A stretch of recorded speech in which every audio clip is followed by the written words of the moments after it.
Hello दोस्तों, कैसे हैं आप सब। उम्मीद है कि आप सब बहुत बढ़िया होंगे, बहुत अच्छे से अपने एग्जाम की तैयारी कर रहे होंगे। देखिए आरआरबी एनटीपीसी अंडर ग्रेजुएट की एग्जाम बहुत जल्द आने वाली है। हमें क्या करना है, हमें जो इनके पीवाईक्यू क्वेश्चन है उसकी प्रैक्टिस करनी है। देखिए प्रैक्टिस के लिए मैं ये क्लास आपके लिए लेके आया हूँ। इसके अंदर क्या होगा, जो 4 जनवरी 2021 की शिफ्ट फर्स्ट है, 4 जनवरी 2021 की शिफ्ट फर्स्ट के जितने भी मैथ के अंदर क्वेश्चन आए हैं हम उन क्वेश्चन को करेंगे। साथ ही साथ पहले उनको बेसिक से करेंगे, फिर जो बेस्ट अप्रोच क्या होगी उन क्वेश्चंस को करने की वो भी मैं आपको बताऊंगा। देखिए बहुत से स्टूडेंट सोचते हैं कि हर शिफ्ट अलग होती है, लेकिन सच यह है कि कुछ कॉन्सेप्ट रिपीट होते हैं और वही मार्क्स बचाते हैं। आज मैं एक टॉपर की तरह वही शिफ्ट वाइज पीवाईक्यू लेकर आया हूं, जिससे तुम्हारी सिली मिस्टेक, जो आप सिली मिस्टेक करते हैं वो भी सुधरेगी और सिलेक्शन के चांस डबल हो जाएंगे। तो इसी के साथ शुरू करते हैं आज की क्लास। अब देखिए पहला क्वेश्चन हमारा दिया हुआ है, हरीश और विमल एक कार्य को 20 दिनों में पूरा कर सकते हैं। उन्होंने इस पर 15 दिनों तक काम किया और फिर विमल चले गए। शेष कार्य हरीश ने अकेले 10 दिनों में पूरा किया। हरीश अकेले पूरे कार्य को कितने दिनों में पूरा कर सकता है। अब देखिए ऐसे क्वेश्चंस को हम कैसे करेंगे, हरीश प्लस विमल दोनों मिलकर कितने दिनों में कार्य करते हैं, 20 दिनों के अंदर। 20 दिनों के अंदर टोटल वर्क करेंगे। अब देखिए कितने दिनों का काम किया, 20 दिनों तक। अब ऐसी सिचुएशन में क्या होगा कि जो ये 20 दिन है हम इसे मान लेंगे टोटल वर्क। मान लीजिए हरीश और विमल एक दिन में करते हैं एक कार्य, दोनों मिलकर, अलग अलग नहीं पता हमें, बट मान लेते हैं एक दिन में एक काम करेंगे। तो 20 दिन में कितना काम करेंगे, दोनों मिलकर कितना काम करेंगे, दोनों मिलकर करेंगे 20 कार्य। तो टोटल वर्क कितना हो गया हमारा 20 दिनों में 20 कार्य। एक दिन में कितना करेंगे, एक। नहीं पता कितना करेंगे, अलग अलग, कितनी एफिशिएंसी अलग अलग नहीं पता हमें, बट इतना तो पता है कि दोनों मिलकर एक दिन में एक कर रहे हैं, तभी 20 दिन में 20 करेंगे। तो टोटल वर्क कितना हो गया हमारा 20। अब आगे क्या दिया हुआ है, उन्होंने इस पर 15 दिनों तक काम किया। मतलब हरीश और विमल दोनों मिलकर 15 दिन तक काम करते किसके ऊपर, इसके ऊपर। तो कितना काम कर दिया उन्होंने 15 दिन में, 15 काम। 20 में से 15 गया, कितना बचा, 5 कार्य बच गया। आगे क्या दिया हुआ है कि फिर विमल चले गए। मतलब अब हरीश और विमल में से विमल चले गए। शेष कार्य हरीश ने अकेले 10 दिनों में पूरा किया। मतलब जो 5 कार्य बचा है उसको कौन करेगा, हरीश। कितने दिनों में करेगा, 10 दिन में। 5/10। तो हरीश की एफिशिएंसी कितनी निकल के आएगी, 1/2। इसे काट लीजिए 5 से, 1/2। अब आगे क्या है, हमें क्या निकालना, हरीश अकेले पूरा कार्य को करने में कितने दिनों, मतलब हरीश अकेले कार्य को कितने दिनों में पूरा कर सकता है। कैसे करेंगे, कितना कार्य हमारा टोटल हमारा वर्क है 20। हरीश की एफिशिएंसी कितनी है, 1/2। लिख लीजिए 1/2। अब यहां से 20, 2 को ऊपर लाएंगे, गुना हो जाएगा, 20 दूनी 40। ये निकल के आ गया हमारा आंसर। कैसे किया हमने, हरीश और विमल एक कार्य को 20 दिनों में पूरा कर सकता है, उन्होंने इस पर 15 दिनों तक 7 कार्य किया। फिर विमल चले गए, शेष कार्य हरीश ने अकेले 10 दिनों में पूरा कर लिया। अब देखिए अगर आप एग्जाम में बैठे हैं तो आप कौन सी अप्रोच लगाएंगे। एग्जाम के अंदर क्या करना है आपको, हरीश और विमल एक कार्य को 20 दिनों में कर सकते हैं। मतलब हरीश और विमल 20 दिन में, टोटल वर्क 20 दिन हो गया। टोटल वर्क कितना हो गया, 20। आगे क्या है, उन्होंने इस पर 15 दिनों तक 7 कार्य किया। मतलब 20 में से 15 कार्य किया, 5 काम बच गया। 15 काम उन्होंने कर दिया, 5 कार्य बच गया। विमल चले गए, शेष कार्य हरीश अकेले 10 दिनों में पूरा कर सकता है। मतलब हरीश की एफिशिएंसी निकालनी है, तो हरीश की एफिशिएंसी कार्य कितना बचा, 5। हरीश कितने दिनों में करता है, 10 दिनों में। 5/10, 1/2 एफिशिएंसी निकल के आ गई हरीश की। आगे क्या है, हरीश अकेले पूरे कार्य को कितने दिनों में पूरा कर सकता है। तो पूरे कार्य कितने दिनों में करेगा, 20 टोटल वर्क है, उसकी एफिशिएंसी कितनी, 1/2। तो 20/1/2 यानी 20 को गुणा हो जाएगा 2 से, इंटू आंसर निकल के आ जाएगा हमारा 40। इस तरीके से आपको एग्जाम में करना है। पहले बेसिक मैंने आपको बताया किस तरीके से बेसिक है। एग्जाम में कौन सी अप्रोच लगानी है जिससे आपका 10 सेकंड के अंदर सॉल्यूशन निकल के आएगा, वो मैंने आपको बता दिया। इसके बाद हम अगले क्वेश्चन की तरफ चलेंगे। अगला क्वेश्चन दिया हुआ है, यदि √3n बराबर 729 है तो n का मान बराबर है। मतलब यहां पर हमें n का मान निकालना है। n का मान कितना आएगा, देखिए कैसे होगा, ये है √3, 3 की घात n बराबर 729। अब क्या करना है, 3 की वैल्यू निकालनी है, 3 का n मान निकालना है। यहां से अंडर रूट निकल के आ जाएगा, इधर क्या हो जाएगा, स्क्वायर में। अगर मान लीजिए आप इधर स्क्वायर करेंगे तो रूट कट जाएगा स्क्वायर से, और इधर स्क्वायर करेंगे 729 का स्क्वायर हो जाएगा। इससे अच्छा है कि आप इधर स्क्वायर को सीधे डायरेक्ट इधर ले आइए, 729 का स्क्वायर। तो 3 की घात n बराबर 729 का स्क्वायर। अब आगे क्या करना है, देखिए जब भी आपको ऊपर की एक घात पूछेगा तो उसमें क्या करना है कि जो आपके नीचे की वैल्यू 3, बेस वैल्यू जिसको बोलते हैं, ये बेस वैल्यू हमें यहां पर और यहां पर ये दोनों बराबर करनी है। देखिए अगर यहां से भी देखेंगे तो n बराबर 2 आ जाएगा, बट ये आंसर नहीं है क्योंकि नीचे तो 3 है और नीचे 729 है। तो पहले हमें बेस बराबर करना है। बेस बराबर कैसे करेंगे, 729 किसका क्यूब है, यह है 9 का क्यूब, यह है 9 का क्यूब। और यहाँ पर 9 का क्यूब का स्क्वायर दिया हुआ है। अब आगे देखिए 9 का जो क्यूब है, जो 9 है, 9 किसका स्क्वायर है? 9 है 3 का स्क्वायर। तो ये कैसे? ये है 3 का स्क्वायर, फिर उसके बाद क्यूब और फिर उसके बाद स्क्वायर। अब देखिए 3 की घात n। अब देखिए 3 की जो बेस वैल्यू है एकदम सेम हो गई, यहां पर भी नीचे 3 है, यहां पर भी नीचे 3 है। अब घातों को सोल्व करने हमें आंसर निकालना है। कैसे निकालेंगे? 3 की घात n बराबर, अब क्या करना है यहाँ पर देखिए जब भी आपको स्क्वायर में दिया हो घात के ऊपर स्क्वायर, तो ऐसी सिचुएशन में क्या होता है कि घात आपस में गुणा हो जाती है। कैसे होगा? यहाँ पर 2 को गुणा कर लीजिए 3 से, 3 दूनी 6 और 6 को गुणा कर लीजिए 2 से, 6 दूनी 12, 3 दूनी 6, 6 दूनी 12, n बराबर 3 की घात 12। ये हमारा निकल गया गया आंसर। तो कितना होगा? ये बड़ा होगा n बराबर 12 आंसर। देखिए जब बेस सेम होता है तो इस सिचुएशन में क्या होता है कि बेस सेम होता है तो घातें क्या होती है? आपस में बराबर होती है। तो n बराबर कितना होगा? 12। इस तरीके से हमारा आंसर निकल के आ गया। आपको एग्जाम में भी ऐसे करना है, इसी तरीके से एग्जाम के अंदर निकालना है n बराबर 3। बट वहां पर क्या होगी? आपकी स्पीड मतलब स्पीड मैटर करेगी। जितनी तेज स्पीड से करोगे उतनी तेज आंसर निकल के आ जाएगा। इसके बाद चलेंगे अगले क्वेश्चन की तरफ। अगला क्वेश्चन दिया हुआ है, दो संख्याओं का महत्तम समापवर्तक 6 है और उनका लघुत्तम समापवर्तक 84 है। यदि उनमें से एक संख्या 42 है तो दूसरी संख्या क्या है?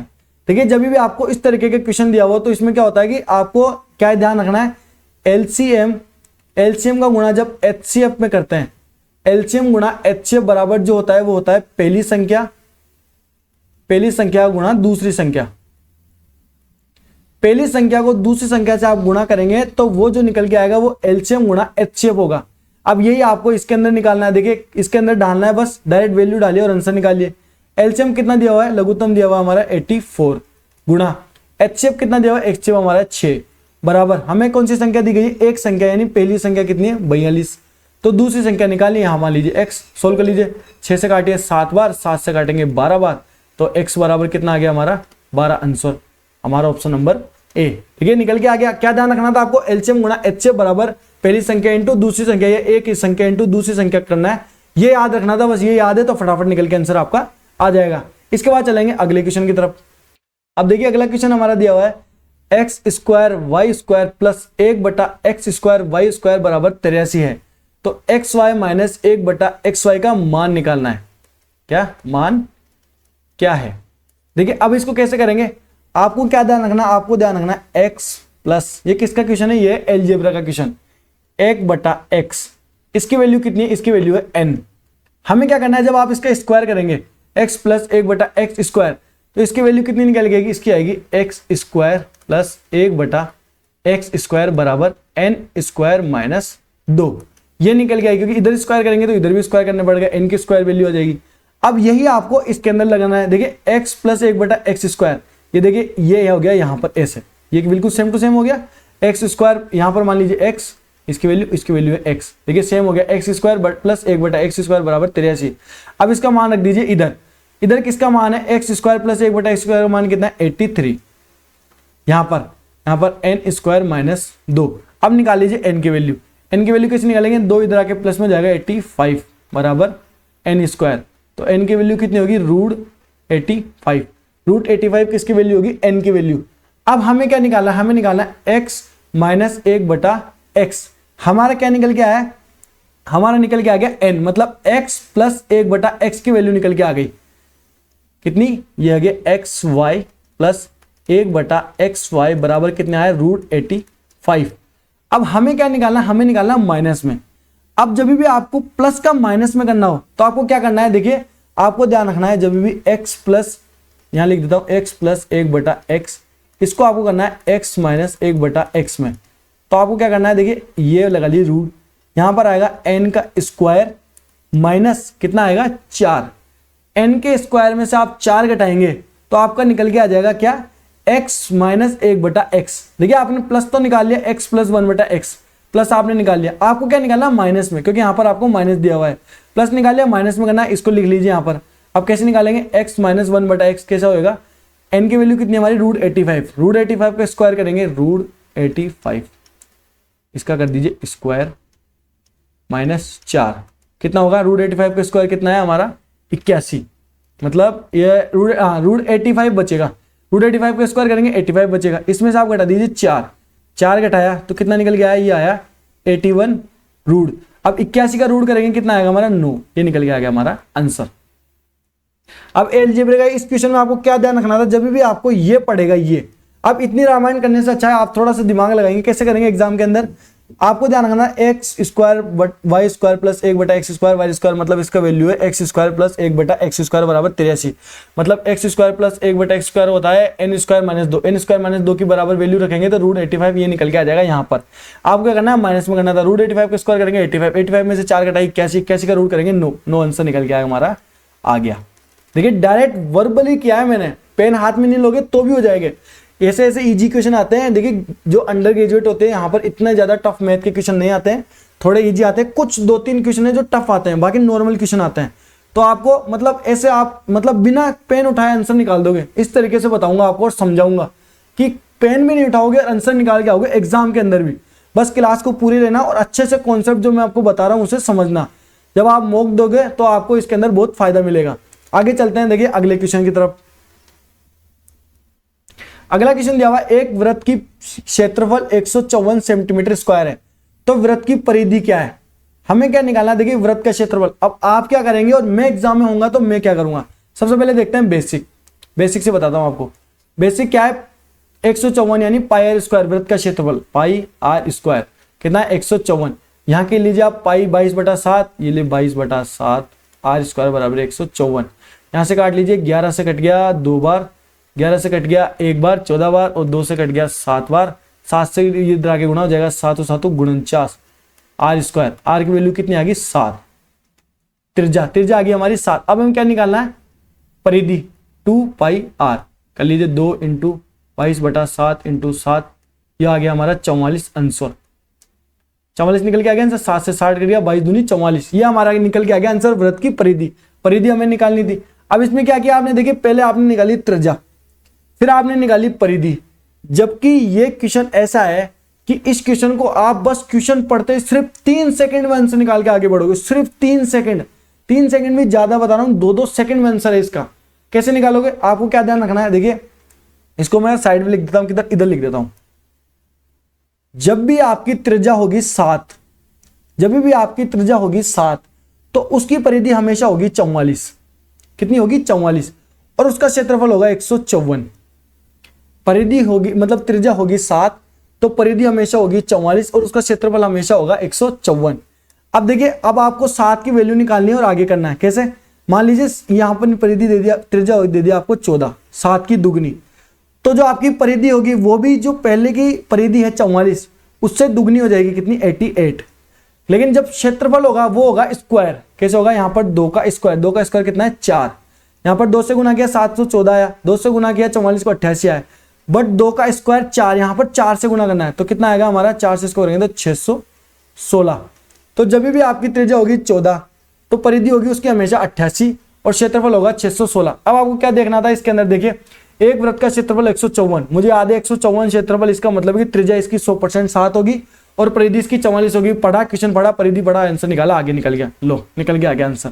क्या टाइम लगा, इतना करने की तो जरूरत ही नहीं है। अब मान लीजिए आपको दे दिया 21, 3 का दे दिया आपको, दे दी परिधि मान ले 3 से गुणा करेंगे तो 132 परिधि दे दी आपको परिधि दी 132। अब आपसे पूछ लिया इसका आप बताइए क्षेत्रफल, तो आपके दिमाग में आना चाहिए परिधि मतलब 44 का ये 3 गुना है तो क्षेत्रफल 154 का 9 गुना होगा, स्क्वायर करके 3 का स्क्वायर 9, तो 154 को 9 से गुणा कर दीजिए, ये ले 154 गुणा 9, ये निकल के आ जाएगा आपका आंसर। लो हो गया। इस तरीके से एग्जाम के अंदर करना है, आपको ध्यान देना है। देखिए राइटिंग तो इसको थोड़ा मिटा देता हूं मैं, ये तो कुछ ज्यादा तेजी में लिख दिया मैंने, बट आपको समझ में आया मैं क्या समझा रहा हूं, मेन चीज क्या है वो समझ में आना चाहिए आपको। तो आगे से जब भी आपको ऐसा क्वेश्चन दिया होगा आपको ध्यान रखना है, अगर 7 के मल्टीप्लाई में होगा तो उसे आप डायरेक्ट करना है, आपको ये सब नहीं करना है, स्क्वायर वगैरह फॉर्मूला नहीं लगाना है, ठीक है। इसके बाद चलते हैं अगले क्वेश्चन की तरफ। अगला क्वेश्चन दिया हुआ है, एक व्यवसाय 20 वस्तुएं खरीदता है जिनका क्रय मूल्य 15 वस्तुएं के विक्रय मूल्य के बराबर है, व्यवसाय का लाभ या हानि प्रतिशत क्या है। क्वेश्चन है हमारा प्रॉफिट एंड लॉस का। देखिए क्या दिया हुआ है, 20 वस्तुएं खरीदता है यानी 20 सीपी, 20 वस्तु खरीदता है वह 15 वस्तुओं के विक्रय मूल्य के बराबर, मतलब 20 वस्तु उसने खरीदी 15 वस्तुओं के एसपी के बराबर, मतलब उसके 5 को क्या हुआ, उसको 5 वस्तुओं का प्रॉफिट हुआ। तो कैसे करेंगे, जब भी आपको विक्रय मूल्य पर दी गई हो तो आपको क्या लिखना है, यहां पर लिखना है 5 SP। ये एक लाइन समझा रहा हूं, यही लाइन लिखनी थी बस आपको, ये लाइन लिख दिया आंसर निकल के आ जाएगा, टाइम ही नहीं लगेगा। 5 SP प्रॉफिट हो गया आपका। अब जब प्रॉफिट आपका निकलता है, कैसे निकलता है, SP सेलिंग प्राइस में से आप क्या निकालते हैं, कॉस्ट प्राइस घटाते हैं, तो क्या निकल जाता है, प्रॉफिट। तो यहां पर भी वही करना है।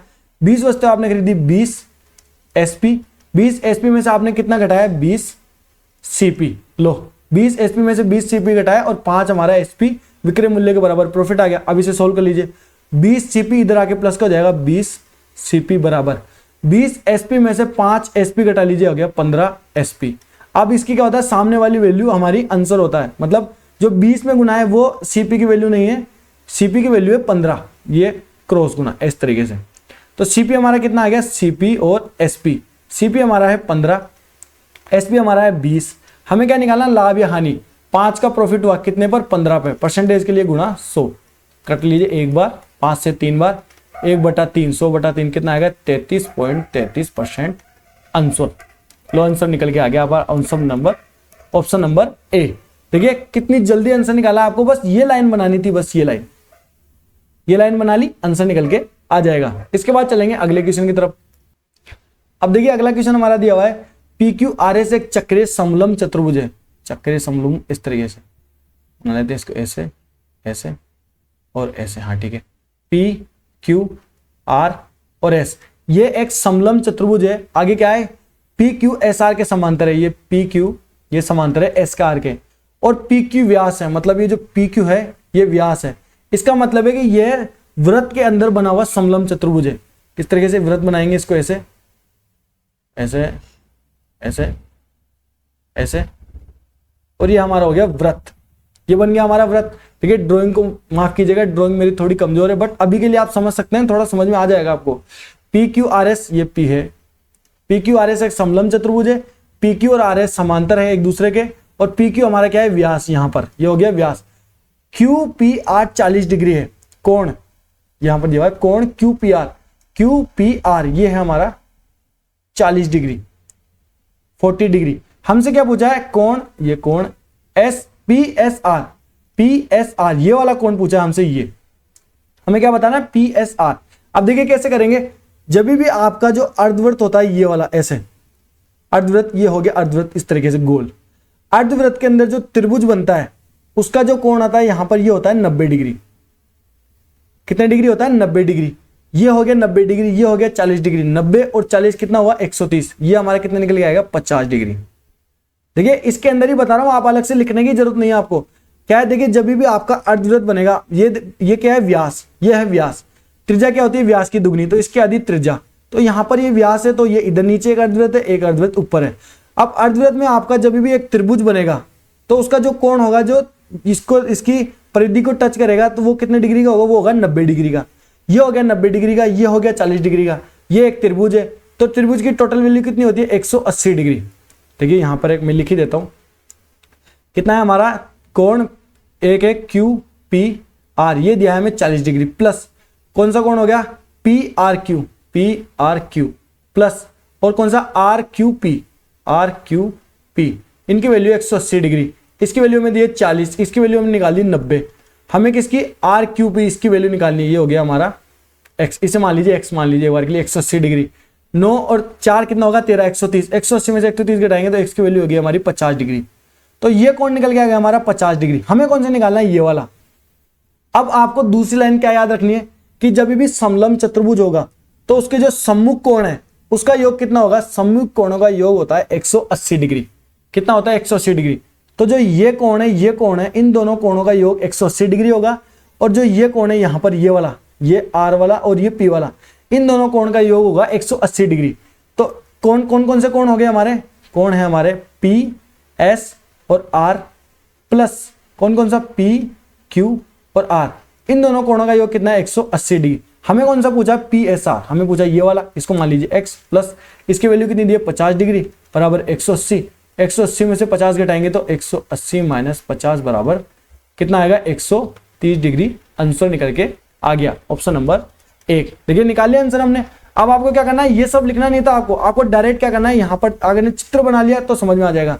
चित्र बनाया, ये देखा अर्धवृत्त हो गया। अर्धवृत्त में एक कोण 90 डिग्री का होता है, ये वाला हो गया 90, ये हो गया 40, 130, ये कितना आ गया 50। और जब जो समलंब चतुर्भुज होता है सम्मुख कोणों का योग 180 डिग्री होता है, तो ये 50, तो ये कितना होगा 130 डिग्री। यही हमसे पूछा था, 130 डिग्री आंसर निकल के आ गया। इसके बाद चलेंगे अगले क्वेश्चन की तरफ। अब देखिए अगला क्वेश्चन हमारा दिया हुआ है 3√2 + 2 इंटू 3√2 - 2 का इसका मतलब होता है का मतलब गुणा 13 + 15 का मान क्या है। अब देखिए कैसे निकालेंगे। अब आप देखिए अगर आप इसको बेसिक से करेंगे और आप मतलब गुणा करने जाएंगे, पहले आप इसको गुणा करेंगे, फिर इसको इससे गुणा करेंगे, इसको इससे गुणा करेंगे, इसको इससे गुणा करेंगे, तो ये जाएगा बहुत लंबा, आंसर निकल के आ जाएगा लेकिन लंबा जाएगा, आपका टाइम वेस्ट होगा। अब आपको क्या ध्यान रखना था इसके अंदर आपको ध्यान रखना था x + y into x - y की जो वैल्यू होती है, इसका जो मान होता है, इसकी वैल्यू होती है x² - y²। अब देखिए हमें क्या दिया हुआ है, हमें दिया हुआ है x + y मतलब 3√2 + 2, x - y 3√2 - 2, ये हमें दिया हुआ है। तो हमें क्या निकालना है, ये इसमें से निकालेंगे आप। अब √3 मतलब 3√2 इसका स्क्वायर करेंगे पहले, कितना होगा हमारा 3√2 इसका स्क्वायर माइनस और 2 का स्क्वायर, यहां से कर लिए 3 का स्क्वायर 9 और 2 का √2 करेंगे, रूट हट जाएगा 2, 9 दूनी 18 माइनस 2 का स्क्वायर कितने देंगे 4, 18 में से 4 गया कितना आ गया हमारा 14 निकल के आ गया। अब आगे क्या है हमारा, आगे है 14 का मतलब गुणा ये 13 + 15, इसे सोल्व कर लीजिए आंसर निकल के आ जाएगा। अब आपको क्या करना है, इसके अंदर देखिए लास्ट डिजिट देखनी है, यहां पर लास्ट डिजिट देखिए 3 को 4 से गुणा 3 चौक 12, 2 + 5 कितना आ गया 7, लास्ट में 7 देखिए, ये हो गया हमारा आंसर। बेसिक से बताता हूं, 13 को 14 से गुणा कीजिए, 13 का स्क्वायर 169 और + 12 13 82 और 15 197, ये हो गया हमारा 197 आंसर। आपको क्या करना है, आपको करना था ये वाला, मैंने कैसे बताया, लास्ट यूनिट डिजिट देखिए 4 को 3 से गुणा करेंगे 12 2 और 5 जुड़ेगा, 2 और 5 7, लास्ट में 7 किसके एक ही संख्या के, तो ये हमारा आंसर निकल के आ जाएगा। ये अप्रोच निकालनी है आपको एग्जाम में, इस तरीके से करना है, यहां पर गुना में नहीं फंसना है, आपको याद रखना है। देखिए x² x + y का स्क्वायर और ये सब स्क्वायर आपको याद रखने हैं, ये काम आते हैं बहुत सारे। धीरे धीरे मैं आपको जैसे जैसे क्लासेस लाता रहूंगा, सारे आपको धीरे धीरे बता दूंगा, उसके अंदर आपको समझ में आ जाएंगे। इसके बाद चलेंगे आगे अगले क्वेश्चन की तरफ। देखिए अगला क्वेश्चन दिया हुआ है, एक स्कूल में 60% छात्र एक परीक्षा में उत्तीर्ण हुए, यदि अनुत्तीर्ण उम्मीदवारों की संख्या 240 है, मतलब एक कक्षा में मान लीजिए 100 है, 100 में से 60 तो उत्तीर्ण हो गए और ये हो गए पास और 40 हो गए अनुत्तीर्ण, ये हो गए फेल। अब हमें क्या दिया हुआ है, उत्तीर्ण मतलब जो अनुत्तीर्ण हुए, फेल की वैल्यू कितनी दी गई है हमें 240। हमें किसकी वैल्यू निकालनी, उत्तीर्ण होने वाले उम्मीदवारों की संख्या निकालनी। तो कैसे करेंगे, इसको करेंगे 240 बटा किसकी वैल्यू दी गई है 40 की, हमें किसकी निकालनी है 60 की, इंटू 60 काट लीजिए, 0 0 कट गया और इस कटेगा 6 बार, 6 6 36 360 आंसर निकल के आ गया। अब आपको क्या करना था इसके अंदर, अब आप एग्जाम में बैठे हैं मान लीजिए, आपको क्या करना है, ये लिखना ही नहीं है, पेन ही नहीं उठाना है। पेन उठाओगे व्यर्थ है, मेरा पढ़ाना मेरा समझाना व्यर्थ है। अगर आपने पेन उठाया ऐसे क्वेश्चंस के अंदर, क्या करना है, एक स्कूल में 60% छात्र एक परीक्षा में उत्तीर्ण हुए, मतलब 60% उत्तीर्ण, अनुत्तीर्ण कितने हुए 240, 40% अनुत्तीर्ण हुए, 40 की वैल्यू कितनी है 240, भाग देंगे कितनी बार जाएगा 6 बार, 6 का गुणा करना हमें किससे करना है, पास वाले उम्मीदवारों की संख्या पूछिए, मतलब 6 से, 6 6 36 360 आंसर निकल के आ गया। ये लो, पेन ही नहीं उठाया, आंसर निकल के आ गया। यही आपको एग्जाम में करना था, एग्जाम में आपको करना पड़ेगा आगे इसी तरीके के अप्रोच, तभी आपको मजा आएगा पेपर देने के अंदर। चलो आगे चलते हैं अगले क्वेश्चन की तरफ। अगला क्वेश्चन हमारा दिया हुआ है, एक कालीन की लंबाई 20 5/2 है इसकी लंबाई, इसमें से कितने छोटे टुकड़े जिनकी प्रत्येक की लंबाई 4 मीटर, 4 मीटर नहीं, ये है 4 सही 1/2 मीटर, कितनी है इसकी प्रत्येक की लंबाई छोटे टुकड़ों की, नहीं छोटे टुकड़ों की लंबाई कितनी है 4 सही 1/2 मीटर। कितने छोटे टुकड़े काटे जा सकते हैं, कितने 4.5 मीटर के कितने छोटे टुकड़े काटे जा सकते हैं। अब कैसे करेंगे, देखिए लंबाई कितनी है, पहले तो आपको इसको सोल्व करना है। कैसे करेंगे, 20 दूनी 40, 40 इसको गुणा करना है 20 को यहाँ से, 20 दूनी 40 और 5 45/2 और नीचे कितना 4 दूनी 8 और 1 9/2, बस भाग दे लीजिए, आंसर निकल के आ जाएगा। क्योंकि हमें देख मान लीजिए कोई बड़ी सारी लाइन है, आपने कितनी बार काटा, मतलब उसका भाग देंगे तभी तो पता चलेगा। अब 45/2 इसमें भाग देंगे तो ये वैल्यू क्या हो जाएगी उल्टी, 2/9 काट लीजिए, 2 से 2 कट गया, 9 से 5 गया, 5 बार आंसर निकल के आ गया 5 हमारा ऑप्शन नंबर डी। इसके बाद चलेंगे अगले क्वेश्चन की तरफ। अगला क्वेश्चन हमारा दिया हुआ है, यदि दो संख्याओं के बीच का अनुपात 3 और 5 है और उनका एलसीएम समापवर्तक कितना 120, तो संख्या क्या होगी? संख्या कौन कौन सी होगी, हमें ये निकालना है। कैसे निकालेंगे? देखिए सबसे पहले तो जब आपका इस तरीके से दिया हो एलसीएम, तो आपको क्या करना है, जो आपका रेशियो दिया हो एक बार उसका एलसीएम निकाल लीजिए। 3 और 5 का एलसीएम कितना आएगा हमारा? होगा 15। 3 और 5 का एलसीएम कितना है? 15। अब जो ये 15 है और इन्होंने कितना एलसीएम दिया? 120। ये इससे कितना गुना है? 15 का गुना करेंगे 8 से, 15 अट्ठे 120, 15 अट्ठे 120। तो जो एलसीएम कितना दिया है 120, वो कितना गुना है? 8 गुना है। तो जो रेशियो है वो भी 8 गुना हो जाएगा। तो 3 और 5 का गुना कर दीजिए 8 से, इधर गुना कर दिया 8 से, 8 तिया 24 और 8 पंजे 40। ये लो, ये हमारा निकल के आ गया आंसर। यहाँ पर ऑप्शन नंबर बी के अंदर निकल के आ गया आंसर। अब एग्जाम में कैसे करना है? एग्जाम में देखना आपको 3 और 5 एलसीएम। देखिए जब भी आपको संख्या निकालनी है तो रेशियो तो वही रहेगा, नई संख्या निकलेगी तो भी रेशियो वही होगा। एलसीएम है, एलसीएम दिया हुआ है तो आपको देखना है कि जो ऑप्शन है वहां पर 3 और 5 कौन कौन से हैं। यहाँ पर भी देख सकते हैं आप, यहाँ पर देखेंगे 7 21 और 7 पंजे 35, 8 24, 8 पंजे 40, 9 27, 9 पंजे 45। और देखिए ये एक ही नहीं होगा, बाकी 3 तो हैं, तो हमें इसी तरीके से करना पड़ेगा क्योंकि ऑप्शन हमारे ज्यादातर मैच हो रहे हैं। तो ऑप्शन को छोड़कर यही तरीका आपको आजमाना, मतलब एग्जाम में करना होगा। इसके बाद चलेंगे अगले क्वेश्चन की तरफ। अगला क्वेश्चन हमारा दिया हुआ है, जब एक छोटी संख्या बड़ी संख्या को विभाजित करती है तो हमें भागफल 6 शेषफल 5 प्राप्त होता है। यदि संख्याओं के बीच का अंतर 1540 है तो छोटी संख्या ज्ञात कीजिए। देखिए कैसे करेंगे, हमें क्या ध्यान रखना, भाज्य भाज्य बराबर भाजक गुणा भागफल प्लस शेषफल। क्या हो गया हमारा? भाज्य भाजक गुणा भागफल प्लस शेषफल, ये हो गया हमारा। यहां पर देखिए अब जो भाज्य है, भाज्य क्या है हमारा? बड़ी संख्या, कौन सी है? बी को मान लेंगे बड़ी संख्या। और भाजक क्या है हमारा? जिसका हम भाग देंगे वो हमारी छोटी संख्या स्मॉल, इसको मानेंगे स्मॉल एस।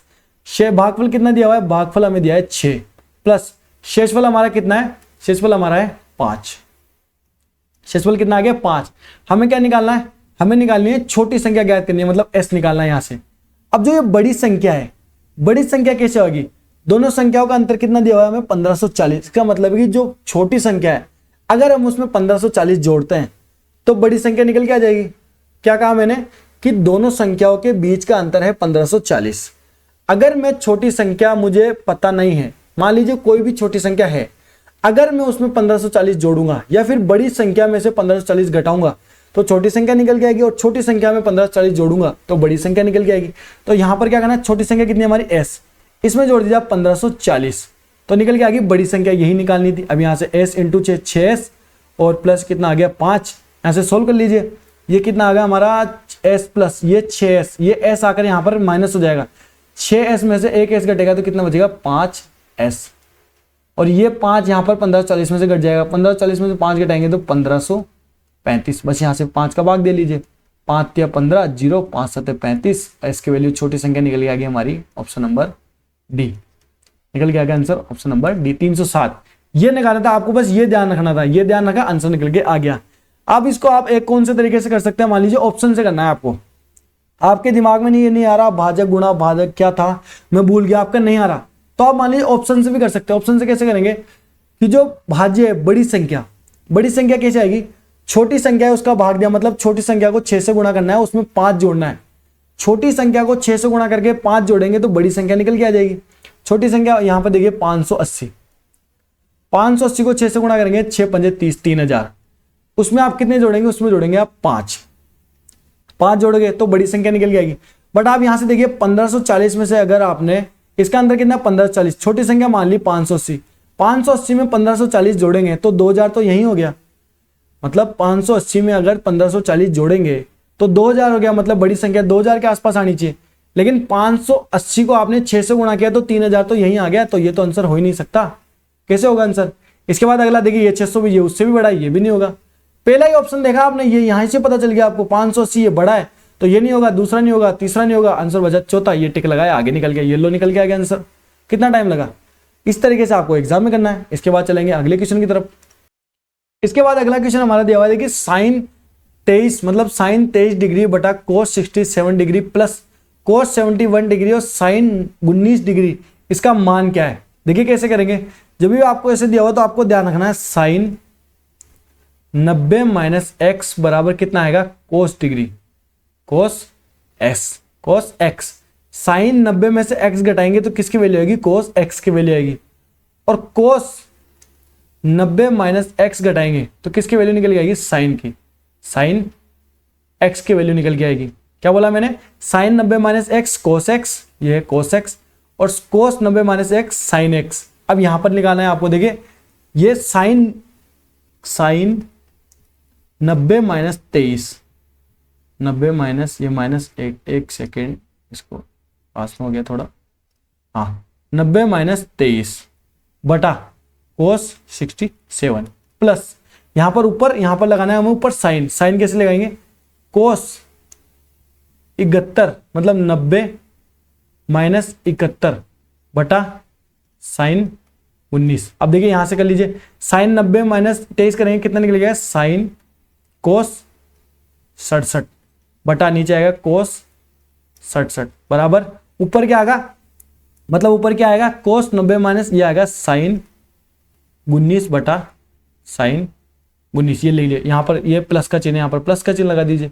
अब इसे काट लीजिए, ये कट गया, ये से कट गया, 1 प्लस बराबर 1 बराबर कितना आ गया, 2। हमारा आंसर निकल के आ गया, ये लो निकल के आ गया हमारा आंसर नंबर 2। एग्जाम में कैसे करना है, एग्जाम में आपको ध्यान रखना है नीचे कोस 67 है, इन दोनों को आप जोड़ रहे हो ऊपर नीचे तो 90 निकल के आ रहा है, मतलब 90 से कुछ रिलेटेड है। 90 से रिलेटेड होगा तो आपको ध्यान में आएगा साइन 90 माइनस एक्स अगर हम करेंगे तो क्या आएगा, कोस एक्स आएगा। तो यहाँ पर हम कोस 67 लिख सकते हैं, यहाँ पर साइन 19 लिख सकते हैं। ये काट गया हमारा, 1 प्लस 1 कितना आ गया, 2। आंसर निकल के आ गया। इसके बाद चलेंगे अगले क्वेश्चन की तरफ। अगला क्वेश्चन हमारा दिया हुआ है 5000 पर 3 वर्ष के लिए 10% वार्षिक दर से साधारण ब्याज और चक्रवृद्धि ब्याज के बीच का अंतर कितना है। कि क्या दिया हुआ है हमें, 5000 रुपए हमें राशि दी गई है, 3 वर्ष का टाइम दिया गया है, परसेंटेज हमारी दी गई है 10%। हमें क्या निकालना है, जो साधारण ब्याज है और जो चक्रवृद्धि ब्याज है उसके बीच का अंतर निकालना है। देखिए कैसे निकालेंगे, जब भी आपको 10% दिया गया हो तो इसका 2 साल का होता है साधारण ब्याज होता है हमारा, यहाँ पर इसको यहाँ लिखता हूँ, नीचे लिखता हूँ 2 वर्ष और 3 वर्ष। तो 2 वर्ष का जो साधारण ब्याज है सिंपल इंटरेस्ट होता है 20% और 3 वर्ष का होता है हमारा 30%, 4 वर्ष का 40%। लेकिन जब चक्रवृद्धि ब्याज के निकालते हैं CI कंपाउंड इंटरेस्ट, इसके अंदर क्या होता है, 2 वर्ष का निकल के आता है हमारा 10 का 21% और 3 वर्ष का हमारा निकल के आता है कितना, 33.1%।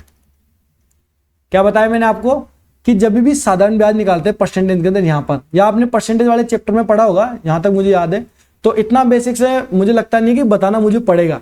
तो आप यहां से भी समझ सकते हैं 10% SI 2 वर्ष का 20%, 3 वर्ष का 30%, चक्रवृद्धि ब्याज का 2 वर्ष का 21%, 3 वर्ष का 33.1%। हमें क्या दिया हुआ है, हमें दिया हुआ है जो साधारण ब्याज है 3 साल का और जो चक्रवृद्धि ब्याज है 3 साल का, उसके बीच का अंतर यहां पर कितना है, 3.1%। और हमें क्या निकालना है, यही हमें निकालना है। वैल्यू कितनी दी गई है हमारी, 5000, तो 5000 इंटू 3.1 बटा 100 ये निकालना है। ये 0 से यहाँ पर 0 आ जाएगा, 3 से यहाँ पर काट दीजिए 3, ये लिखिए 5 एकम 5, 5 या 15, 155 ये निकल के आएगा हमारा आंसर। ऑप्शन नंबर ए निकल के आ गया हमारा आंसर। इसके बाद चलेंगे आगे अगले क्वेश्चन की तरफ। देखिए जो इजी क्वेश्चन है उसके ऊपर मैं सोच रहा हूँ कि कम टाइम दूं, क्योंकि ये क्वेश्चन 90% बच्चे, मतलब 70-80% बच्चे आराम से करके आते हैं। इन क्वेश्चन में ज्यादा दिक्कत नहीं आती। दिक्कत आती है कि आप अप्रोच कौन सी लगा रहे हो। अगर आप इजी वाली अप्रोच लगाओगे, पहले 3 साल का 30% निकालोगे अलग अलग करके, फिर चक्रवृद्धि ब्याज का 33.1% निकालोगे, अगर आप उस तरीके से करोगे और वो अप्रोच लगाओगे तो आपको दिक्कत आएगी। लेकिन अगर आप बेस्ट अप्रोच लगाओगे स्टार्टिंग से ही तो आपको कहीं पर भी दिक्कत नहीं आएगी। इसके बाद अगले क्वेश्चन की तरफ चलते हैं। अगला क्वेश्चन हमारा दिया हुआ है, ट्रेन ए 80 किलोमीटर घंटा की गति से चल रही है, विपरीत दिशा में 70 किलोमीटर घंटा की गति से चल रही ट्रेन बी को पार करती है। मतलब एक ट्रेन आ रही है यहां पर ट्रेन ए, एक ट्रेन आ रही है यहां से ट्रेन बी, 2 ट्रेनें आ रही है, दोनों ट्रेन 30 सेकंड में एक दूसरे को पार करती है। मतलब ये जो ट्रेन है यहां पर, ये यहां से आई तो ये गुजर गई यहां पर, और ये ट्रेन यहां से आई, ये ट्रेन गुजर गई यहां पर। दोनों मतलब एक दूसरे को पार कर देगी यहां पर बीच में। ये दोनों का मतलब लास्ट पॉइंट है, ये ट्रेन ए का लास्ट पॉइंट है और ये ट्रेन बी का लास्ट पॉइंट है। ट्रेन बी यहां से आई यहां तक गई, यहां पर ट्रेन बी का लास्ट पॉइंट, ये ट्रेन ए से आई यहां पर आई, ये ट्रेन ए का लास्ट पॉइंट। ठीक है, जब भी क्रॉस करती है ना तो हम स्टार्टिंग से नहीं गिनते, हम गिनते हैं लास्ट से। लास्ट यहाँ पर, तो टोटल यहाँ पर क्या होता है, जो इनकी डिस्टेंस है, तो डिस्टेंस क्या होती है, जुड़ जाती है। क्या होता है, डिस्टेंस जुड़ जाती है। अब हमें क्या दिया हुआ है, हमें क्या निकालना है, एक दूसरे को पार करते हैं 30 सेकंड के अंदर। तो ट्रेन ए की लंबाई दी गई है, ट्रेन ए की लंबाई कितनी है, 300 मीटर। हमें क्या निकालनी है, ट्रेन बी की लंबाई x, ट्रेन बी की लंबाई निकालनी है। कैसे करेंगे, यहां पर जुड़ जाती है 300 प्लस x, टोटल डिस्टेंस हो गया हमारे 300 प्लस x। हमें क्या निकालनी है, लंबाई यहां पर। तो फॉर्मूला क्या होता है, डिस्टेंस अपॉन स्पीड, स्पीड करेंगे तो क्या निकल के आता है, देखिए एक फॉर्मूला होता है स्पीड बराबर डिस्टेंस अपॉन टाइम। ये हमारा होता है चाल का फॉर्मूला। यहां पर चाल ही दी गई है तो हमें क्या निकाल, देखिए स्पीड बराबर डिस्टेंस अपॉन टाइम। लेकिन हमें टाइम दिया हुआ है तो हमें क्या निकालनी है, स्पीड दी गई है, डिस्टेंस नहीं दी गई है, तो हमें डिस्टेंस पे ज्यादा फोकस करना है। तो कैसे करेंगे, डिस्टेंस को बराबर में रखेंगे एक बार के लिए, मतलब यहां पर टाइम को इधर ले आइए और स्पीड को नीचे ले आइए। तो टाइम बराबर डिस्टेंस अपॉन स्पीड, ये लीजिए, इस तरीके से भी लिख सकते हैं आप। लिख लिया, यहां पर कर लीजिए 300 प्लस एक्स बटा स्पीड कितनी है। अब जब भी दो ट्रेन विपरीत दिशा से आ रही होती है, ऐसे करके, एक आ रही है इधर से और एक आ रही है इधर से, तो ऐसी चीजों में उन दोनों की स्पीड जुड़ जाती है। तो 70 किलोमीटर घंटा और 80 किलोमीटर घंटा जुड़ के कितना होगा, 150 किलोमीटर घंटा। इसकी जो वैल्यू है, ये जो टाइम निकल के आएगा, कितना टाइम लेगी, ये लेगी 30 सेकेंड, 30 सेकेंड। अब आपको क्या ध्यान रखना है, देखिए यहां पर आपके क्या है, मीटर में है, नीचे आपको दिया गया है किलोमीटर में, और आंसर आपका निकल गया, यहाँ टाइम निकल गया है सेकंड में। तो सेकंड में कब निकल के आता है, जब आप मीटर बटा क्या करते हैं, मीटर बटा सेकंड करते हैं। मतलब जब किलोमीटर घंटा करेंगे और मीटर बटा सेकंड करेंगे, तो यहां पर जो वैल्यू आएगी स्पीड, ये होगी मीटर बटा सेकंड। मीटर बटा सेकंड कैसे करेंगे, 150 को आपको गुणा करना पड़ेगा किलोमीटर घंटा को 5/18 से, 5/18 से आप गुणा करेंगे तो ये किलोमीटर घंटा किस में निकल के आ जाएगा, मीटर बटा सेकंड में। अब यहां से इसको सोल्व कर लीजिए, ये 18 यहां पर ऊपर आ जाके गुणा हो जाएगा, यहां पर 18, इसको हटा लीजिए, यहां से 18 को हटा दिया। अब यहां से सोल्व कर लीजिए, 5 से ये कट गया 6 से 3 बार, और ये 6 से कट गया 5 बार, और 3 से कट गया यहां पर 5 बार। तो ये कितना हो गया, 5 5 पंजे 25, 25 पंजे 125, 125 और ये 1 0, 1250, और ये कितना है हमारा 300 प्लस एक्स। यहां पर कर देता हूं साइड में इधर। अब x बराबर 1250 माइनस 300 कितना आएगा, 950 मीटर आंसर। अब ये मीटर का मैंने आपको क्यों बताया, क्योंकि यहां पर आंसर आपको मीटर में निकालना था। देखिए क्या निकालना है, मीटर के अंदर। अगर किलोमीटर में निकालना होता तो हम इसको ऐसे कैसे रहने देते, इसको घंटे में बदल लेते, बस टाइम को बटे 60 लिख के, और बटा 360 लिखना पड़ता, वो लिख के हम, मतलब 3600 जितना भी लिखना पड़ता वो लिख के हम इसको निकाल लेते हैं। वो आगे जब क्वेश्चन आएंगे तो उसके अंदर और अच्छे से क्लियर कर दूंगा। इसके बाद चलते हैं अगले क्वेश्चन की तरफ।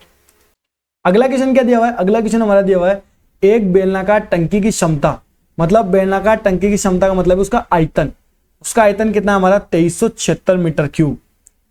यदि टंकी की त्रिज्या 21 मीटर है तो टंकी की गहराई क्या है, मतलब टंकी की ऊंचाई h, ये निकालना है। फॉर्मूला क्या है, फॉर्मूला हमारा पाई r स्क्वायर, h बराबर कितना है 2376। अब इसमें क्या करना है, इसको आपको बस फॉर्मूले में वैल्यू रखनी है और h निकालना है। आंसर कितना 22/7, r की वैल्यू कितनी 21, 21 इंटू h बराबर 2376, ये निकाल लीजिए। अब इसे सोल्व कर लीजिए, यहाँ से 7 से कट गया 3 बार, अब इसे काट लीजिए, इसे काट लीजिए, 7 से कटेगा 7 × 21, 2 और 7, 7 × 21, 6 7 से नहीं कटेगा, 3 से कटेगा, हाँ 3 से कट जाएगा, यहाँ से 7 बार, 3 से कटा, 3 7 21, 2 और 7, 3 9 27, 3 दूनी 6। अब ये कितना है हमारा 3 और 2, आगे देखिए काटते हैं, 7 एकम 7, 7 एकम 7, 7 से नहीं कटेगा 3, 16 और 2 18, 3 से दोबारा कट जाएगा, 3 दूनी 6, 1 और 9 18, 3 6 18 और 3 6 मतलब 3 चौक 12, 264। ये कितना है हमारा 22 सत्ते, और किससे कट रहा है 11 से कटेगा, 11 हाँ 11 से काट लीजिए, 11 दूना 22, कितना गया 4 और 4 और 11 चौक 44, 24, ये कितना बच गया यहाँ पर 2, और 2 से काट लीजिए, ये काट लीजिए 12। ये देखिए लास्ट तक काट दिया मैंने आपको, लास्ट तक काट के बता दी। अब कितना आ गया 12/7, बस ये करना है आपको, 12/7 कीजिए, आंसर निकालिए। अब यहां पर आप पूरा गुना अगर आप करते हैं तो वो आपकी होगी गलती। गलती कैसे, क्योंकि 7 को जब आप 7 का भाग 12 में देंगे तो पहले आएगा आपका 1, 7 एकम 7, फिर जाएगी पॉइंटों में वैल्यू, क्योंकि 5 बचेगा, फिर आप पॉइंट लगाएंगे, 0 करेंगे, 7 7 49 करेंगे। जब आप 7 का भाग 12 में देंगे 1 आ गया, और 1 सिर्फ एक ही ऑप्शन में, ऑप्शन नंबर 1 में, तो आप आगे गुना क्यों करेंगे, क्यों टाइम वेस्ट करेंगे फालतू। आप करेंगे 7 7 गुणनचास 7 बार आएगा, फिर 1 बचेगा, फिर आप करेंगे एक निकाल के पॉइंटों में 7.1 अप्रोक्स निकल के आएगा आंसर आपका 1.71 ये अप्रोक्स आंसर निकल के आएगा। लेकिन आपने देख लिया कि एक बार जा रहा है, एक आंसर टिक किया, आगे निकल गए, लो बच गया टाइम। चलो इसके बाद चलते हैं अगले क्वेश्चन की तरफ। टाइम बच ही गया है तो अगले क्वेश्चन की तरफ चलते हैं। अगला क्वेश्चन हमारा, हाँ अगला क्वेश्चन हमारा दिया हुआ है, दो संख्याओं का योग 25 है और उनका अंतर 15 है, तो संख्याओं का अनुपात क्या है। क्या दिया हुआ हमें, x प्लस वाई बराबर 25 और x माइनस वाई बराबर 15, ये दिया हुआ है, तो उसका अनुपात बताना है। ठीक है, पहले आप संख्या निकाल लीजिए और वैसे अनुपात निकाल लेंगे। अब इसमें संख्या कैसे निकलेगी, जो बड़ी संख्या होती है वो निकलती है जो x प्लस वाई और x माइनस वाई को जोड़कर बटे में 2, मतलब 25 प्लस 15 बटा 2, यहां से निकल के आएगी आपकी बड़ी वैल्यू 25 और 15 40 बटा 2 20।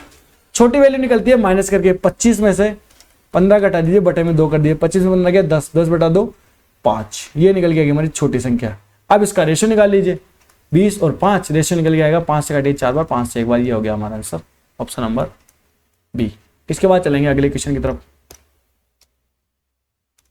अब देखिए अगला क्वेश्चन दिया हुआ है, x प्लस 1 बटा x बराबर 9 है, तो x स्क्वायर प्लस 1 बटा x स्क्वायर का मान क्या है। देखिए ये क्वेश्चन आप वीडियो पोस्ट कीजिए और फटाफट आंसर लिखिए अपनी कॉपी में, फिर आंसर मैं आपको बताता हूं इसके अंदर।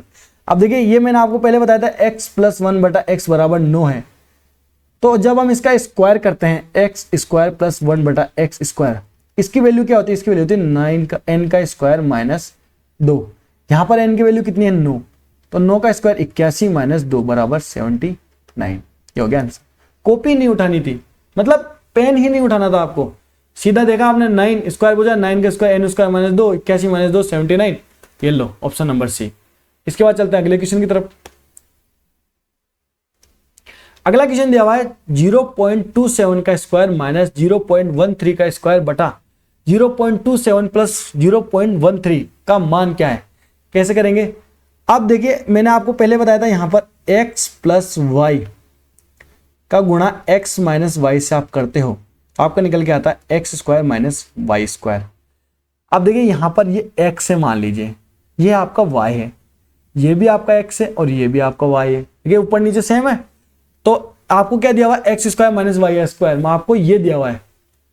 अब आप इसको इसमें कन्वर्ट कर लीजिए, इसमें कन्वर्ट कैसे करेंगे, आप करेंगे 0.27 प्लस 0.13 गुणा 0.27 माइनस 0.13 बटा 0.27 प्लस 0.13, ये लो ये गुणा में ये से ये कट गया यहाँ पर ऐसे, और ये 0.27 माइनस 0.13 ये माइनस कर लीजिए, यहाँ से निकलेगा 0.14, ये हो गया आपका आंसर, हो गया आपका आंसर 0.14। अब एग्जाम में जब आप बैठे हैं तो आपके दिमाग में आ जाएगा x square minus y square मतलब x plus y into x minus y, बटे में एक्स प्लस वाई दिया हुआ है तो एक्स प्लस वाई से एक्स प्लस वाई कट जाएगा, आपसे क्या कट जाएगा, ये वैल्यू यहाँ पर कट जाएगी। तो आपको बस डायरेक्ट यहाँ पर क्या करना था, 0.27 में से 0.13 घटाना था, 14 आपका दिया हुआ है, आंसर निकल के आ गया। देखो 3-4 सेकंड सिर्फ क्वेश्चन पढ़ा, आंसर निकाला, आगे निकल गए। ऐसे क्वेश्चन को मतलब आपको टाइम वेस्ट करना ही नहीं है। इसके बाद चलते हैं अगले क्वेश्चन की तरफ।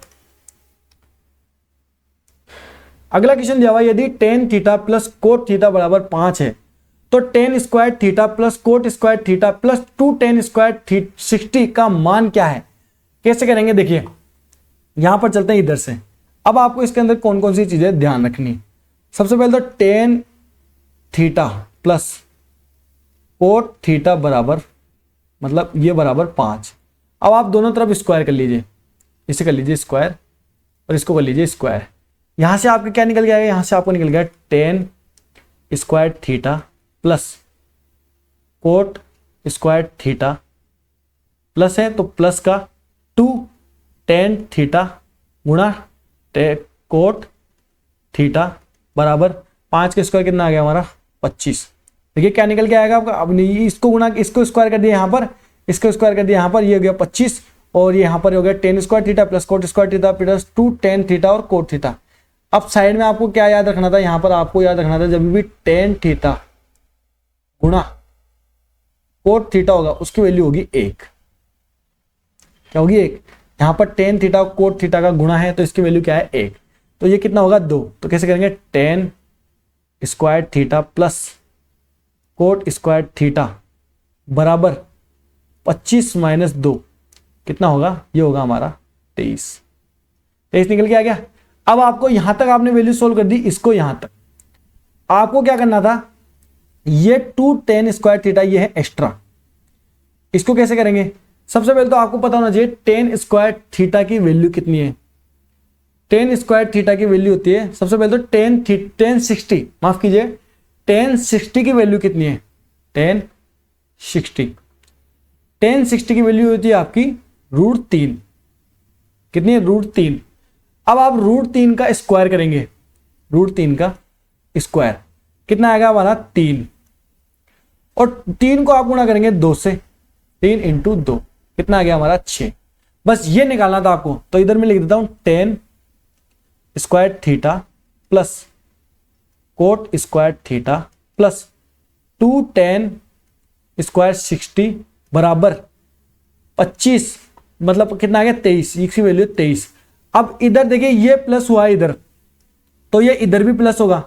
आपने इधर जो 2 टेन स्क्वायर थीटा प्लस किया है अलग से, ये इक्वेशन बनाने के लिए, आपने 2 टेन स्क्वायर थीटा प्लस इधर किया है, तो ये इधर भी तो प्लस होगा। अब आप इधर भी प्लस करेंगे। अब इधर तो आपने 10 की वैल्यू में रख दिया, बट इधर तो आप 10 की वैल्यू थोड़ी रखेंगे, आपको तो परमानेंट वैल्यू चाहिए इधर।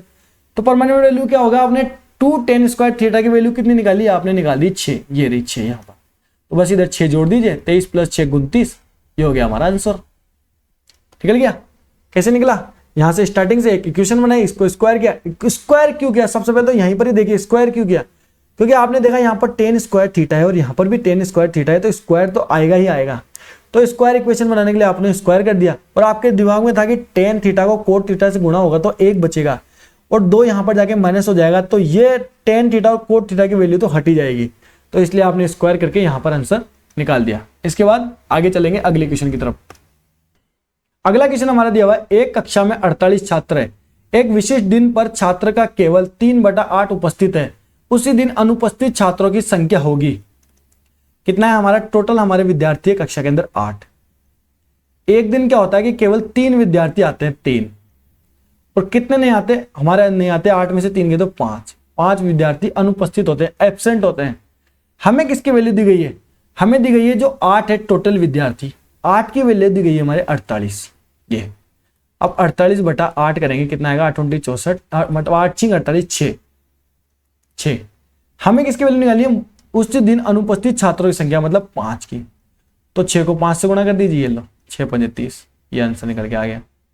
बस अब ये क्वेश्चन आपको एग्जाम में कैसे करना था, 48 देखा, टोटल वैल्यू हमारी 8/8, 8 × 48 6, 3 उपस्थित है, 5 अनुपस्थित, 6 × 5 = 30, आंसर निकल गया, ये लो।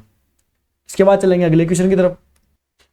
अगला क्वेश्चन हमारा दिया हुआ है 15 × 14 - 30, 3 का स्क्वायर प्लस 17, इसका मान क्या है। देखिए कैसे करेंगे, पहले आप इसको गुणा कर लीजिए। 15 का स्क्वायर 225, एक कम है, तो 15 में से 225 में 15 घटाएंगे 210 माइनस 30 प्लस, इसको सोल्व करेंगे 3 का स्क्वायर 9 और 17 26, ये लीजिए। अब आपको क्या करना है, एक बार यूनिट डिजिट चेक करना है। 6 और 0 ये प्लस होंगे, तो 6 और 0 जो होंगे यूनिट डिजिट में आएगा 6, माइनस इधर 0, 6 में से 0 घटाएंगे क्या बचेगा 6, तो यूनिट डिजिट आएगा आपका 6 किसमें, इसमें, ये हमारा आंसर हो सकता है, ये नहीं होगा, ये नहीं होगा। 2 संख्याओं में 6 है, मतलब ये हो सकता है, तो 2 संख्याओं में 6 है, तो हम आगे आप इसको सोल्व कर लेते हैं।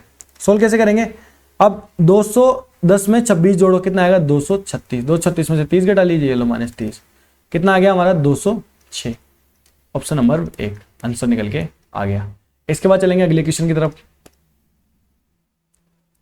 अगला क्वेश्चन दिया हुआ है, एक खंबे के पास से 20 मीटर की दूरी पर एक बिंदु से खंबे का उन्नयन कोण 45 डिग्री है। मान लीजिए एक खंबा ऐसे, अरे टेढ़ा, खंबा टेढ़ा कहां से हो गया, हाँ ये खंबा ऐसे, एक खंबा ऐसे, और इसका जो उन्नयन कोण जा रहा है ऐसे, यह है कौन सा उन्नयन कोण, कितना है 45 डिग्री। ये खंबे से यहां पर उन्नयन कोण 45 डिग्री, ये 45 होगा, तो ये भी 45 होगा, क्योंकि ये जो वैल्यू होती है, खंबा होता है एकदम सीधा, तो यहां पर आता है 90 डिग्री। अब ये 90 हो गया, ये 45, तो कितना हो गया, ऑब्वियसली 45 होगा। अब इसमें आपको क्या ध्यान रखना था, जब भी आपको इधर कोण 45 और इधर कोण 45 दिया हुआ होगा, तो ऐसी सिचुएशन में क्या होगा, ये जो वैल्यू है, ये जो लंबाई है, ये लंबाई इस लंबाई के बराबर होगी, ये भुजा इस भुजा के बराबर होगी हमेशा। जब भी ये 90 ये 45 दिया होगा तो ये भुजा के बराबर होगी। इसकी वैल्यू मान लीजिए 1 होगी और इसकी भी वैल्यू 1 होगी, तो इधर जो आपकी कर्ण होगा इसकी वैल्यू होगी √2, 1 + 1 करके 2 और कर्ण की वैल्यू √2। कैसे निकाला हमने? 45 1 और 1, इसकी वैल्यू √2। अब क्या दिया हुआ और क्या निकालना है? कॉन्सेप्ट का आपको समझा दिया, आंसर निकालना है। एक खंबे के पास 20 मीटर की दूरी, यहां पर ये जो डिस्टेंस है इस डिस्टेंस की वैल्यू दी गई है 20 मीटर। आपको क्या निकालना है? खंबे का उन्नयन कोण 45 डिग्री है, खंबे की ऊंचाई h निकालना है। ये 20 है तो ये भी 20 होगा, लो ये निकल गया आंसर, ऑप्शन नंबर 1। इसके बाद चलेंगे अगले क्वेश्चन की तरफ। अगला क्वेश्चन दिया हुआ है गणित में एक कक्षा के 7 छात्रों द्वारा, एक कक्षा के 7, यह है 7 छात्रों द्वारा प्राप्त अंक 43, 44, 65, 41, 53, 65, 62 है। आंकड़ों का बहुलक ज्ञात कीजिए। बहुलक बताना है। बहुलक क्या होता है? जो संख्या सबसे ज्यादा बार रिपीट हो रही होती है वो बहुलक होता है। सबसे ज्यादा बार कौन सी रिपीट हो रही है? मतलब 43 है कहीं, 43 नहीं है। 44 आगे है, 44 नहीं है। 65 यहाँ है और 65 यहाँ पर है, यहाँ पर 65, यहाँ पर 65, 41 भी नहीं है, 53 भी नहीं है, 62 भी नहीं है। तो हमारा आंसर हो गया ऑप्शन नंबर बी, 65। इसके बाद चलेंगे अगले क्वेश्चन की तरफ। अब अगला क्वेश्चन दिया हुआ है एक कंपनी के 15 पुरुष कर्मचारी या 20 महिला कर्मचारी एक प्रोजेक्ट को 26 दिनों में पूरा कर सकते हैं। आपको क्या करना है? एक जो कंपनी है, मान लिया कोई प्रोजेक्ट है, 15 पुरुष या देखिए ये है मेन, या दोनों मिलकर करते हैं तो अलग होता है। या का मतलब होता है कि ये 15 पुरुष भी 26 दिनों में कर रहे हैं और ये 20 महिलाएं भी 26 दिनों में कर रही है। तो 15 पुरुष 26 दिनों में करते हैं, उतने ही काम, जितना काम है वो 20 महिलाएं भी 26 दिनों में करती हैं। तो यहां पर निकालनी है हमें पुरुष और महिलाओं की एफिशिएंसी का रेशियो। 26 से 26 काट लीजिए, 5 से काटा 4 बार, 5 से काटा 3 बार, पुरुष का आ गया 4 और महिलाओं का आ गया 3, ये P और ये M। अब क्या निकालना है? 30 पुरुष कर्मचारी और, ये और का मतलब है कि जुड़ जाता है, या का मतलब अलग अलग होता है और यो का मतलब जुड़ जाता है। 12 महिलाएं, मतलब कितना है हमारा? 30 पुरुष प्लस 12 महिलाएं मिलकर कर्मचारी मिलकर प्रोजेक्ट को पूरा करने में कितना समय लेंगे? वो प्रोजेक्ट कितना था? प्रोजेक्ट था जिसको काम करने में 15, देखिए 15P × 26। आप ये भी ले सकते हैं क्योंकि ये भी पुरुष भी 15 पुरुष भी उतने दिनों में कर रहे हैं जितनी 20 महिलाएं, तो आप 20M × 26 भी यहां पर ले सकते हैं। आपने पढ़ा ही होगा, कॉन्सेप्ट तो क्लियर होंगे, मैं तो प्रैक्टिस करवा रहा हूं। तो आप यहां पर ये लिख लिया आपने। अब क्या करेंगे? सोल्व कर लीजिए। 30P की वैल्यू कितनी है? P की वैल्यू 4, 3 × 12 120 प्लस M की वैल्यू 3, 12 × 36, ये लो 36 बराबर 15P। P की वैल्यू कितनी है हमारी? यहां पर P की वैल्यू है, हाँ कितने दिनों में निकालना है ये तो मैं भूल ही गया। यहां पर कितने दिनों में निकालना है? ये है हमारा X। ये दोनों मिलकर 30P + 12M मिलकर कितने दिनों में निकालेंगे? X दिनों में निकालेंगे। यहां पर गुणा में X करना, देखिए यहां पर 15P × X दिन किया है, तो हमें दिन ही तो निकालना है, कितने समय में पूरा कर लेंगे। तो यहां पर गुणा किया X, तो यहां पर कर लीजिए X, ये जोड़ लीजिए यहां पर ऐसे। 15P की वैल्यू कितनी है? 4 15 चौको 60 ना 26। सोल्व कर लीजिए। 120 और 36 156, X × 156 बराबर 60 × 26। अब काट लीजिए, कैसे कटेगा? ये कटेगा 6 से काटेंगे, पहले 6 से काटते हैं 2 बार और 6 से काटेंगे 6 × 36 26, और ये कितनी बार कटेगा? 10 बार।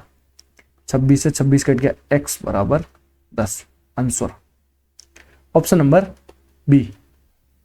अब देखिए ये तो बता दिया बेसिक से, जो आपको करना ही है अगर आपसे नहीं आए किसी भी सिचुएशन में। अब आप बैठे एग्जाम हॉल में, आपको क्या करना है? देखिए 15 पुरुष कर्मचारी या 20 महिला कर्मचारी प्रोजेक्ट को 26 दिनों में पूरा कर सकते हैं, यानी 26 कॉमन है दोनों के लिए 26, तो 26 लेने की जरूरत नहीं है, इसको हटाओ साइड में। 15 पुरुष, यहां पर आप रेशो निकालेंगे 15P = 20M, काट के निकालेंगे यहाँ 4 बार, यहाँ 3 बार, तो पुरुष का आ गया और पुरुष का आ गया 4 और महिलाओं का आ गया 3। यहां पर गुणा करिए, देखिए 30 पुरुष, तो 30 पुरुष का 4 3 चौक 12 120।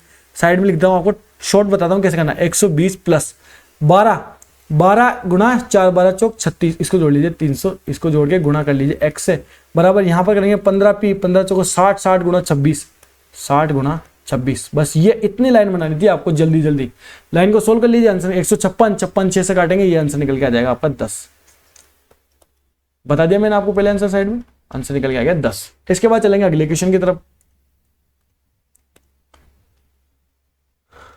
अगला क्वेश्चन दिया हुआ है दो संख्याओं का योग 16 है और उनका गुणनफल 63 है, तो उनके मतलब वृत्त क्रमानुपाती, उनका उल्टा, इसको बोलते हैं वृत्त क्रमानुपाती। वृत्त क्रमानुपाती का योग बराबर है। वृत्त क्रमानुपाती का योग क्या है? देखिए, एक वैल्यू है x और एक है y, ठीक है। मान लीजिए दो संख्या है x और y, आपको इनका योग दिया हुआ है x प्लस वाई बराबर दिया हुआ है आपको 16, और इनका गुणनफल x y दिया हुआ है आपको 63। आपसे पूछा है 1/x प्लस 1/y, ये पूछा है आपसे, ये कितना होगा? तो आप क्या कर लीजिए, इसे एक बार के लिए सोल्व कर लीजिए। कैसे सोल्व करेंगे? नीचे आएगा इनका एलसीएम एक्स वाई, एक्स से एक्स कट जाएगा y प्लस एक्स बराबर, लो आपसे क्या पूछ लिया? ये पूछ लिया। आप वृत्त क्रमानुपाती में यहां पर कंफ्यूज होंगे, बट यहां तो कोई कंफ्यूजन नहीं है। x प्लस वाई आपको दिया हुआ है 16, एक्स वाई गुणा दिया हुआ आपको 63, ये लो आंसर निकल के आ गया, निकल गया आंसर। बस ये करना था इसके अंदर, x 1/x प्लस 1/y। आप यहां पर कंफ्यूज होते, बट आप इसको सोल्व करेंगे यहां पर तो ये आपकी वैल्यू वही आ जाएगी। इसके बाद चलेंगे अगले क्वेश्चन की तरफ। अब देखिए अगला क्वेश्चन हमारा दिया हुआ है, एक बैंक एक व्यापारी, एक बैंक, इसको हटाइए, ये एक एक्स्ट्रा है। एक बैंक व्यापारी को 5 वर्ष के लिए 12,50,000, ये इसको आप ऐसा मत लिखिए, इसको लिखिए आप 12,50,000, 12,50,000 की राशि 5% प्रतिवर्ष की दर से ऋण प्रदान करता है। भुगतान किए जाने वाले साधारण ब्याज क्या होगा? अब देखिए इजी सा क्वेश्चन है, 12,50,000। साधारण ब्याज के लिए क्या करते हैं हम? परसेंटेज को और टाइम को गुणा कर देते हैं। क्या करते हैं? साधारण ब्याज के लिए परसेंटेज और टाइम को गुणा कर देंगे। 5 को गुणा करेंगे 5 से, 5 पंजे 25, ये हो गया हमारा 25%। परसेंटेज के लिए डिवाइड कर दीजिए गुणा 100। बस इसको सोल्व कर लीजिए। ये 25 से 1, 5 से 1 बार, ये 25 से 4 बार, 4 का इसमें भाग देंगे हम तो कितना आएगा हमारा? 4 तिया 12, 4 एकम 4, 4 दूनी 8, 4 पंजे 20, और ये डबल जीरो, कितना निकल के आ गया हमारा? 3,12,500। कौन सा ऑप्शन है हमारा? ऑप्शन नंबर बी, ये निकल के आ गया हमारा आंसर। इसके बाद चलेंगे अगले क्वेश्चन की तरफ। इसको अगला क्वेश्चन हमारा दिया हुआ है, 250 का 27% माइनस 1000 का 0.02% बराबर है। कैसे करेंगे? देखिए ये का मतलब मैंने आपको पहले बताया था क्या है? गुणा। सबसे पहले तो 250 गुणा 27/100 माइनस 1000 गुणा 0.02/100। इस परसेंटेज को यहां से काटने के लिए हम नीचे लगा लेंगे 2 जीरो एक्स्ट्रा। चलो इसको साइड में लिख देता हूं, कंफ्यूज हो जाओगे आप। यहां से सोल्व कर लीजिए। 50 से काटा 5 बार, 50 से काटा 2 बार, 27 पंजे कितना होगा? 135, और 135 में 2 का भाग देंगे तो कितना आएगा हमारा? ये आ गया हमारा 67.5, 67.50 निकल के आ गया। कैसे किया? 250 गुणा 27/100, 50 से काटा 50 से 5 बार, 50 से 2 बार, 2 को 5, 27 को 5 से गुणा किया 135, 135 का आ जाए 67.50 माइनस, अब यहाँ पर देखिए 1000 गुणा 2, जो 2 जीरो ये नीचे निकल के आ जाएगी, ये बेटा 100 गुणा 100, लो 3 जीरो से यहाँ से 2 जीरो कट गया, यहाँ से 1 जीरो कट गया, 2/100, ये कितना होगा? ये होगा हमारा 0.2। ये पॉइंट वापस लगा लीजिए यहाँ पर 0.2, यहाँ पर नहीं लगाते, आगे लगाएंगे। 67.50 माइनस 0.2 कितना होगा हमारा? 67.30। ये लो, ये निकल के आ गया हमारा आंसर। कौन सा ऑप्शन है? Option number C. इसके बाद अगले क्वेश्चन की तरफ चलते हैं। अगला क्वेश्चन हमारा दिया हुआ है, एक छोटी कंपनी में महिला कर्मचारियों की संख्या और पुरुष कर्मचारियों की संख्या का अनुपात 2:3 है। यदि कंपनी में पुरुष कर्मचारियों की संख्या 90 है। देखिए क्या दिया हुआ है? पुरुष कर्मचारी और महिला कर्मचारी। तो महिला कर्मचारी यहाँ पर यह है एम, तो एम को पहले लिख लेते हैं यहाँ पर, एक बार इसको काटते हैं। देखिए कंफ्यूज नहीं हो आप, क्वेश्चन वाइज लिखना है आपको। महिला कर्मचारी पहले लिख लेते हैं एम, फिर बाद में पुरुष कर्मचारी कितना है हमारा? ये पी, 2:3। हमें क्या दिया हुआ? कंपनी में पुरुष कर्मचारियों की संख्या 90, मतलब 3 की वैल्यू दी गई है 90, 3 का भाग देंगे कितना आएगा? 30। हमें किसकी वैल्यू निकालनी है? तो कंपनी में काम करने वाले कर्मचारियों की संख्या। कर्मचारी कितने टोटल हमारे? 2 महिलाएं और 3 पुरुष है, 2 और 3 5, 5 गुणा 30 करेंगे, ये निकल गया 150 आंसर, ऑप्शन नंबर ए। इसके बाद अगले क्वेश्चन की तरफ चलेंगे। अगला क्वेश्चन दिया हुआ है, 2 समरूप त्रिभुज PQR और त्रिभुज XYZ। 2 समरूप त्रिभुज, एक त्रिभुज है ऐसे PQ और R, और एक त्रिभुज ऐसे XY और Z। दोनों क्या है? समरूप है, मतलब ये दोनों सेम है एक दूसरे के। तो एक का परिमाप है 48 और एक का परिमाप है 24। हमें क्या दी गई? XY, ये दी गई, इसकी वैल्यू कितनी है? 12। हमें किसकी वैल्यू पूछी है? PQ की, इसकी वैल्यू पूछी है X। अब देखिए 2 त्रिभुज जब समरूप होते हैं तो उनकी जो भुजाओं का अनुपात होता है वो दूसरे त्रिभुज की भुजाओं के अनुपात के बराबर होता है। मतलब यहाँ पर जो भुजाओं का अनुपात होगा, मान लीजिए 1 2 3, तो यहाँ पर भी 1 2 और 3 होगा। यहाँ पर 4 5 6 होगा, तो यहाँ पर भी 4 5 6 होगा। अब अनुपात सेम है, बट परिमाप सेम नहीं होता, अनुपात सेम होता है। अब अनुपात सेम होगा तो उसकी जो वैल्यू होगी, इसकी वैल्यू निकल के आएगी, वो इसकी भी निकल के आएगी, मतलब दोनों का बराबर होगा। अब इसका परिमाप 24 है और ये इसका दुगना 48 है। अब इसकी वैल्यू यहाँ पर 12 है, मान लीजिए यहाँ पर कितनी दी गई, यहाँ 12 दी गई है, इसकी वैल्यू 12 दी गई है, तो इसकी दुगनी यहाँ पर कितनी आएगी, इसकी वैल्यू होगी हमारी 24। ये लो ऑप्शन नंबर ए आंसर। कैसे किया, जब दो त्रिभुज, ध्यान से सुनिएगा, दो त्रिभुज जब कितने समरूप होते हैं तो उनकी जो भुजाओं का रेशियो होता है वो बराबर होता है। 1 2 3 यहाँ है तो यहाँ भी 1 2 3 ही होगा, रेशियो बराबर है। तो यहाँ पे जो 24 का परिमाप दिया गया है और एक वैल्यू की वैल्यू 12 है, इसका परिमाप इसके परिमाप से दुगना है, 48 24 से दुगना है, तो भुजा भी कितनी होगी, दुगना होगी। कितनी होगी, 12 की दुगना 24, आंसर निकल के आएगा 24 हमारा आंसर। अब देखिए ये जो जितने भी क्वेश्चन थे आरआरबी एनटीपीसी की under graduate exam CBT first की, जो कौन सी शिफ्ट थी, 4 जून 2021 की शिफ्ट फर्स्ट थी, उसके जितने भी क्वेश्चन दिए गए थे आपके पहले, वो सभी मैंने आपको प्रैक्टिस करा दिए गए हैं, मतलब प्रैक्टिस करा दिए हैं। कौन सी बेस्ट अप्रोच आपको लगानी चाहिए वो बेस्ट अप्रोच भी बताइए, अच्छे तरीके से आपको बेसिक समझाया है। अब देखिए इसी तरीके की जो मैंने आपको एग्जाम क्वेश्चंस के अंदर अप्रोच बताई थी वही आपको एग्जाम में लगानी है, इस तरीके से आपको रेगुलर प्रैक्टिस करनी है। अब अगर आप चाहते हैं कि आपको डेली ऐसी वीडियो मिलती रहे प्रैक्टिस की, मैथ की, जिसके अंदर मैं पीवाईक्यू प्रैक्टिस कराऊं और बेस्ट अप्रोच लगाना आपको सिखाऊं, तो सब्सक्राइब कर लीजिए अभी के अभी एम राहुल क्लासेस को, और इस वीडियो को लाइक कर दीजिएगा ताकि मुझे मोटिवेशन मिल सके ऐसी रेगुलर वीडियो बनाने के लिए। चलिए दोस्तों, अपना ध्यान रखिएगा, खुश रहिएगा और पढ़ते रहिए, जल्दी से जल्दी सिलेक्शन लीजिए।